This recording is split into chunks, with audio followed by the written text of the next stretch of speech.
அல்லாஹ்வுடைய தூதர் ஸல்லல்லாஹு அலைஹி வஸல்லம் ஒரு நபித்தோழரை பார்க்கிறார்கள். பள்ளியில் தொழுகை அல்லாத நேரத்தில் அவரை பார்த்து கேட்டார்கள், ஏன் தோழரே பள்ளிக்கு வந்திருக்கிறாய் இந்த நேரத்தில்? அவர் சொன்னார், யா ரசூலல்லாஹ், கடன், யா ரசூலல்லாஹ், கவலைகள்.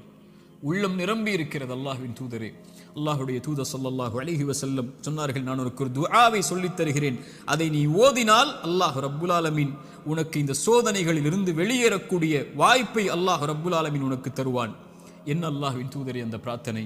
அல்லாஹும்ம இன்னி அஊது பிக மினல் ஹம்மி வல் ஹஸன், அல்லாஹும்ம இன்னி அஊது பிக மினல் ஹம்மி வல் ஹஸன். யா அல்லாஹ், என்னுடைய துக்கம், என்னுடைய எதிர்காலம் என்ன ஆகப் போகிறது, நான் எதை நோக்கி செல்லப் போகிறேன், என்னுடைய வருமானம் என்ன ஆகப் போகிறது, இவ்வளவு கஷ்ட இழப்புகளை சந்தித்து விட்டேனே, இனிமேல் என்ன ஆகப் போகிறது என்ற கவலையில் இருந்தால், யா அல்லாஹ், அந்த துக்கத்தை நீக்கு யா அல்லாஹ். எதிர்கால கவலைகளை பற்றிய கவலையை உள்ளத்திலிருந்து நீக்கு யா அல்லாஹ். வல் ஹஸன்,